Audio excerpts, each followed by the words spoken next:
Welcome, everybody, to the Apex Sunday podcast. We're hosted by two petrol heads, myself, John Dowsett, and Rob Ross. And this is the podcast that banters and rambles on about Formula One races, news, and events. John, there was a lot of anger from Alonso this weekend being inhibited. People were going off circuit and were not being penalized for it. What does adrenaline do to you mentally other than heightened awareness? The drivers seem very sensitive to almost any kind of incident. In your experience, Alonso more than most. Yeah, that could be his personality as well, right? If you think about the rants from certain drivers, Kimi is another one, and you have to wonder how much that's actually affecting them. I think once they get to that level, I don't think that it's anything other than them making a statement. I don't think that he was wound up as he sounded. I don't think that any driver is wound up as they sound, because you can't drive that way.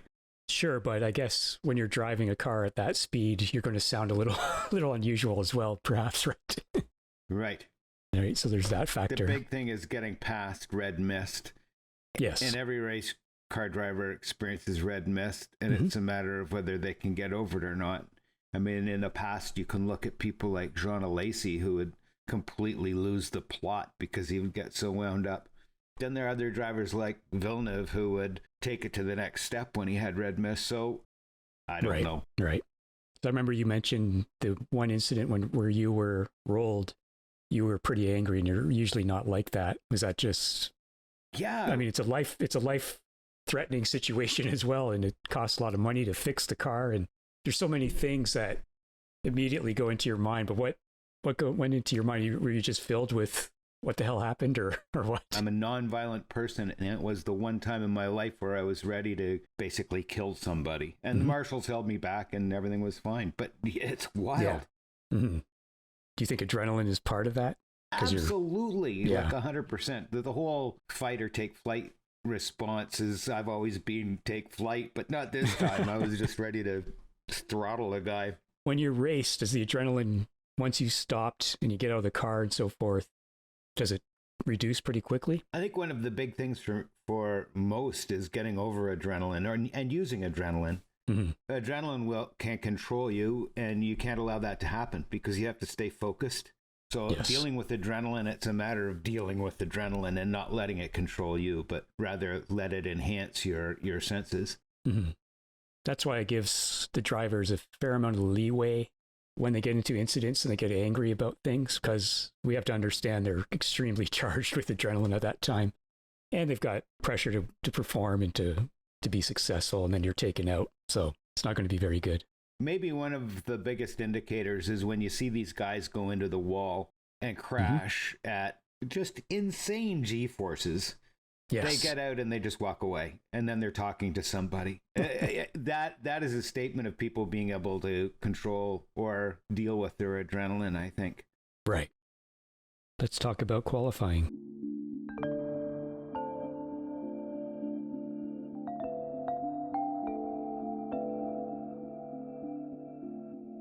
Great qualifying. You thought it was great? Really? Yeah. What do you think was great about it? It was just eventful. Right. I noticed it was a step softer for all the tires for the second race, so I was interested to see how much of a difference that would make. Didn't see too much of a difference. For Verstappen fans, that was interesting to see. They're pretty happy. They seem to be pretty happy with Lando as well. I guess because he was interrupting Mercedes. And he's orange, right? He drives an orange car. Yes. So maybe they are Norris fans. Well, I'm sure Norris is going to get some more fans as, this is his third year and he's just improving all the time. But in Q1, the thing I noticed was Ocon, Ricciardo, Perez, and Raikkonen were very far from their teammates. And I read that Fernando is now doing track walks because he got a good result after doing his first track walk. Yes. Yeah. And once again, George Russell standing out by making it to Q2. That's pretty much to be expected these days. In Q2, Perez was much closer to Max, but I do know that Max had new parts and Perez didn't. So there's a bit of a factor there. We had Vettel angering Alonso, which we already mentioned, which we'll get to the penalties and so forth later. But I thought when that happened, they seem to have some drastic solutions or some solutions that don't always make sense to me. I hope that they do not go, okay, well, too much impediment. We can't police this. Let's return to single car qualifying. Right. That has its own issues as well. You qualify in the rain the first half, you're screwed and all that kind of thing. So they're also talking about who to penalize, because really it wasn't Vettel's fault. No. It was the 3 drivers in front of him. Yeah. Chain reaction, right? And it's a chain reaction. And it's wrong that Vettel get penalized for that, because it really wasn't his fault, and it was a matter of circumstance. I can understand why Alonso lost it. I mean, I would lose it too, especially when you're in the Renault or the Alpine or the Alpine, however you want to say it. In Canada, we called it Alpine when you could buy them here. Oh, yeah, they used to sell them here? They used to sell? I didn't know that. Yeah, yes. The Sunbeam Alpine. I can understand why he got upset, because for once, finally he has a chance of being in the top 10, as he thought maybe in the top 5. Yes. That might be a bit of a stretch, but all of a sudden it gets scuppered. I can thoroughly appreciate why he would be wound up. And he's also had experience with being slowed there multiple times during this weekend. He complained on the radio about these guys, they never look in their mirrors. Who was that? The response, Raikkonen. Then we get to Q3. Norris, once again, amazing.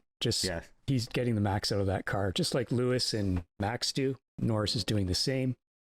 Gasly and Tsunoda did well, and they were very close together. And of course, the story, I think, again, was George Russell qualifying 9th. He made it into Q3. That makes for some interesting dynamics in the Mercedes camp about next season and Valtteri Bottas. Again, as you said, it was interesting seeing that the teammates being so far apart, with the exception of Ferrari. And look how close Carlos and Charles were. I mean, they were just, man, so close. So what does this tell you? Well, Leclerc is, I don't know, he came around quickly, right?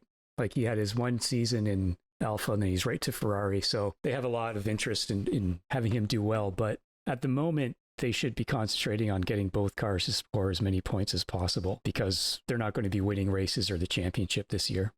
I think that Carlos has got a future, because I don't think he has all of the upgrades. I think they do the same thing that Red Bull does in giving the upgrades to the number 1 driver. The other end of the spectrum was Danny Ricciardo versus Lando. The time difference between those two guys. Oh. Yeah, Danny seems to be suffering sort of he can't qualify, but he can race, which I see occasionally. I see that more in motorcycle racing, but I see it occasionally in F1 as well. The difference between the two of them was 0.6 of a second. Wow. That's a huge number. Yeah, it is. What do you think that is? As soon as you're about 0.3, you got to be really concerned, because you can easily lose a couple tenths here and there, perhaps even a third. But I just think Danny he's not comfortable with the car, and he's not comfortable with the car in low fuel with a qualifying run. He just can't get the max out of it at the present, and we'll see if that improves, because he's an outstanding driver. There's no way he lost his talent. He just needs to adapt, and obviously it's taking longer. But having said that, next year we have an all-new car, but if they have the same design philosophy, it may have similarities. But having said that, we're going to have more downforce with what do they call it? The underneath ground the car. Effects, yeah. Ground effects, right. New tires, the 18-inch rim tires. That's going to change the entire suspension system and how all that works as well. Perhaps, I hope Danny does improve his qualifying, because he did pretty well in the race, but he may not. I mean, we're almost halfway through, but we'll see how that goes. What do you think? I don't know. I just want to see him get his mojo back. Yeah. Was there anything else in qualifying that grabbed your attention? Nope. So let's move on to the race.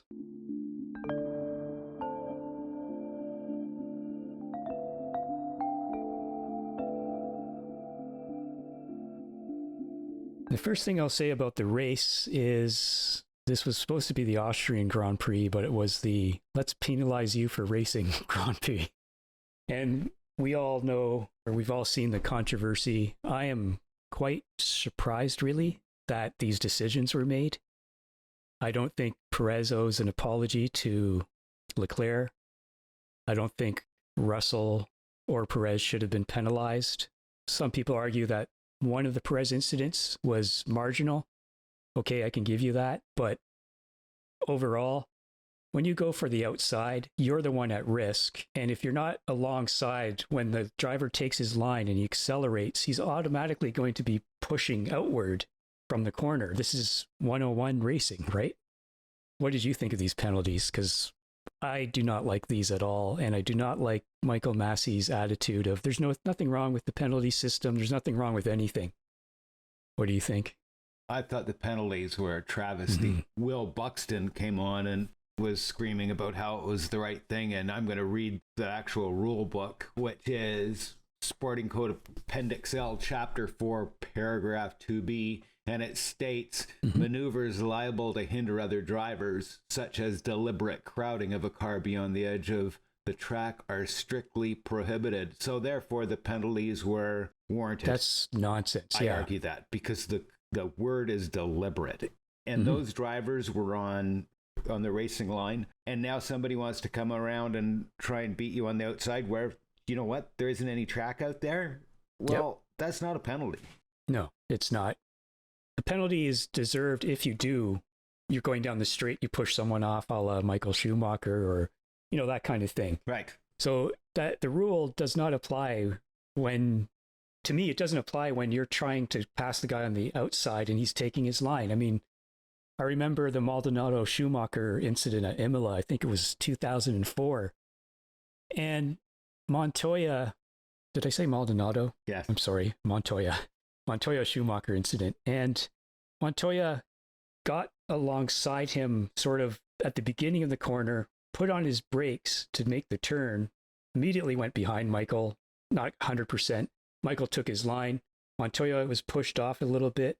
Then he came across and took his line and pushed off his teammate, Ralf Schumacher. So when he was asked post-race, it's like, I'm really mad at Michael. He pushed me off. Well, what happened with Ralph? Oh, I was just taking my line. So it reminded me again of Perez was furious with Lando, but then he did the same thing to Leclerc, right? And this is sort of common, right? Drivers will do this all the time. It's twisting the rules. The rule for me is if you're ahead of the person, it doesn't matter if you're on the inside or the outside. If you've got half a car length in front of the other car, then it becomes your corner and the other person has to get out of it. But if you're passing somebody on the outside, such as in these instances, and they're close to the limit, I'm sorry, but they don't have the capability of making room. They're on the line. Right. No, it's a suicide mission. And even Christian Horner said it's a racing incident and people know it's not going to end up well if you try that. Yeah. You would have to, as the driver being supposedly passed, you would have to actually not take your line you'd have to slow down and sort of you can't slow down. Let the guy pass you. It's basically, if the guy gets, it's basically, the interpretation is basically he's a little bit alongside you, that then you just have to let him go. I mean, they say, well, yeah, you have to leave him space, but then you'd have to slow down a lot because you just started accelerating to go out of the corner. And there's this guy trying to pass you on the outside. What are you supposed to do? Just slow down? Oh, sir, please pass me. You're over there. I got to give you space. So I thought it was outrageous. I really did. How many times have you seen or heard the commentator explain a spin on a corner exit of a driver getting onto the loud pedal a little bit too early? And they get on a little bit too early and that's it. They're off. It's the exact same thing getting out of the loud pedal. There's a very fine line of throttle input around a corner. In my case, it was always slight acceleration to keep the car balanced around the corner. Yep. So if you get out of it to let somebody through, guess what? You're going to go wide as well. You can't get out of it and you can't give it more. There's no way to make room for the person. But anyway, we digress. The penalties were ridiculous. And I think the general consensus is the same across the board. I haven't heard anybody say, yeah, it's the right thing, other than Will Buxton. I've seen a few people online say that it was fine and that's what should have been done. But what confuses me the most is Leclerc accepting an apology for racing, or Perez giving an apology for racing. I mean, if they're going to interpret it racing in this way, then this is different than the racing I'm used to and that I want to see. Me too. So. And there were lots of other penalties too. Yes, there were 19 penalties for the entire weekend. 19. And why is this? Yeah, I'm not so sure. I mean, they're trying to make things more fair, I suppose, but that's a good goal. But if you do it improperly, you're not making things fair. You screwed Perez, you screwed Lando by these rules. Lando's close to losing. Lando is close. If he gets 4 more points, penalty points, he'll be suspended for a race. I mean, it's just ridiculous. It really is. To show the skill of Lando, if you look at the fastest lap chart, he's number 10. Right. He should have finished second. Yes. But he's number 10 on the fastest lap chart. Yuki, Sebastian, Fernando, Valtteri, Sergio, Pierre Gasly, Lewis, Carlos, and Max were all faster than him. As far as I'm concerned, he should have finished second. Right. It shows what his skill is. But anyway. Mm-hmm. Yeah, he was robbed for sure. I was amazed at all the penalties. I was amazed at the rookie mistakes of Giovinazzi getting busted for speeding in the pit lane, as well as Yuki for getting busted twice for a really ridiculous penalty for crossing the line. Yes.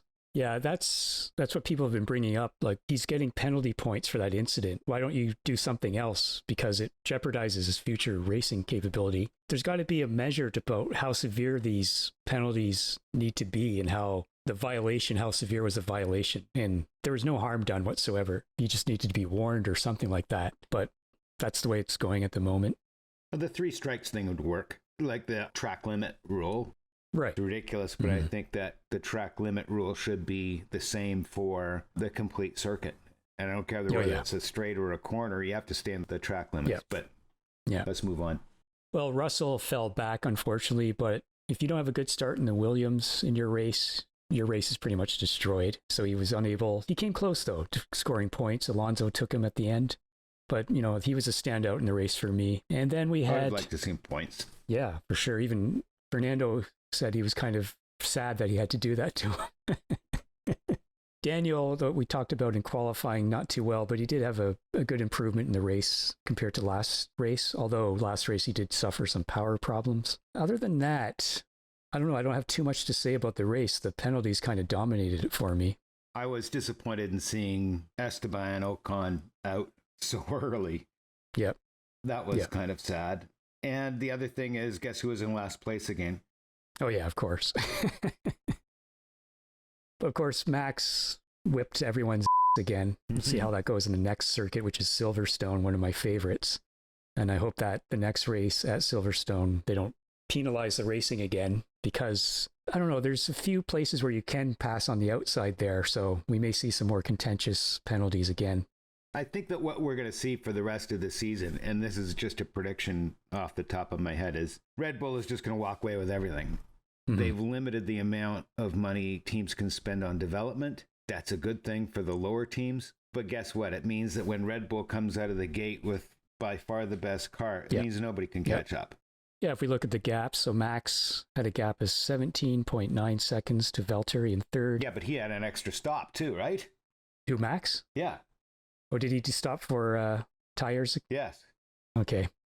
And we have Lando Norris, 20 seconds back. So only basically just over 2 seconds back of Valtteri. And that's with his 5-second penalty. So again, he was totally robbed. Then Lewis, again, finishing in fourth, which he's not used to. It's always a bit funny to not see Lewis in the top 3. But Max really did a great job this race. Sergio would have done better if he had raced a little bit better, but there you go. I'm going to pick my driver of the race. I think it's a given for me that I'm picking Lando. Mm-hmm. I have the same, exactly. And what about the rating of the race? I really liked it. I mean, it kept me focused. I see. Well, back in grade 10, I wrote an essay on one of the European kings in the medieval times. I can't remember which. And I got -10 out of 40 on that essay. So and I'm not used to that. I was a pretty good student. I usually got B's and A's kind of thing. I went up to my teacher. He let me rewrite it. And he said, it was well written, well structured. Your thesis was good. But look at this sentence here. And then the king went mad. And he said, what does that mean? I said, well, that's what they say in the books. He said, well, he had syphilis. That's why he went mad. And you completely missed that fact. And as a grade 10, maybe I was a bit naive and I just wasn't thinking like that. I wasn't thinking about coded language in history books where they say, the king just went mad. They don't actually say syphilis because, my God, we can't have people knowing the king had syphilis or whatever it was. So in that spirit, I'm giving this race a -10 because the penalty situation, seriously, as you can tell, I'm not usually a livid guy, but I hated those penalties. I really did. F1 penalizing racing, it just, I'm not happy about it whatsoever. That said, these things do happen. They tend to not carry on, so I'm hopeful that things are clarified, but Michael Massey seems pretty set in his ways, so there could be some more trouble in regard to this type of racing in the future. Well, when you say it that way, then I'm going to have to rank the race about a -4 as well. It really was appalling. Yes. Yeah, I admit the racing itself, the coverage wasn't bad. They showed some passes and so forth, but those penalties just overrid everything for me, and that's why I'm giving it -10. Did you watch the support race, any of the support races? No, I didn't have time. Did you? We've been watching the F3 races. Yeah, that's probably pretty exciting, isn't it? It's great racing. It reminds me a lot of older Formula One races where there's a fair amount of cars breaking down. It's only of recent years that we've had the sort of bulletproof car, yeah. Mm-hmm. Reliability. Mm-hmm. Yeah, it's amazing. I remember South Africa, Kyalami 93, 5 racers finished that race, out of the entire field. And I think that race that Penny won in Monaco, there was only 5 or 6 finishers as well. That would be unheard of over the last 5 or 10 years, wouldn't it? Can you imagine? Yeah, well, back then it was like, yeah, that's a bit much than usual, but to have 15 to 20 cars finish was unheard of. It usually around the 12, if I remember correctly, something like that. Mm-hmm. And it was very rare for every car to finish a race. Mm-hmm. Yeah. What about when you were racing GT in all the different classes? What was reliability like then? Up and down like a toilet seat in a train station. The people that were regulars usually finished the race. The people that were at the pointy end, higher up you get, the more finicky the cars get. Mm-hmm. The GT1 cars, there'd always be a couple cars that wouldn't finish the race. But lower down the field, pretty much everybody finishes. Right. And did you have any controversy like this? Were there any kind of rules enforcement or were there rules violations or what? Well, absolutely. Do a whole show on that. Oh, yeah? Okay. Yeah. All right, so should we move on to news? Let's do that.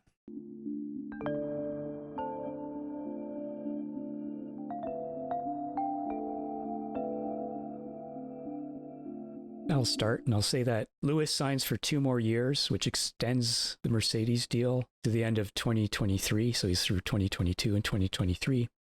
He said he'd like Mercedes to keep Bottas. There's nothing wrong with him, but he recently, in the last couple of days, has said some good words about Russell. We'll see what happens there. Gasly is aiming for a Red Bull seat next season. If there's no space, he said he has interest from other teams. There probably won't be any space, so I wonder who the other teams are. The MG UK, according to Toto Wolff, will almost certainly have increased battery capacity under the new rules. So there's going to be more electric power. But the MGU-H, as we discussed last week, will be probably dismissed. And of course, Australia has been cancelled. The race was in November, cancelled due to COVID restrictions. Anything interest you in the news recently? I found it interesting that Lewis signed for 2 years with Mercedes. Yeah, because I know you've been thinking Mercedes might pull out, right? It kind of surprised me. Are they going to pull out? I think they already have to a great extent. But the question becomes, the team is never going to go away. It is going to be taken over by somebody. And who is that going to be? And where is it going to go? Maybe the VW Porsche Audi effort is testing with Williams, and then they're going to move it over to Mercedes because they really are very much a farm team to Mercedes.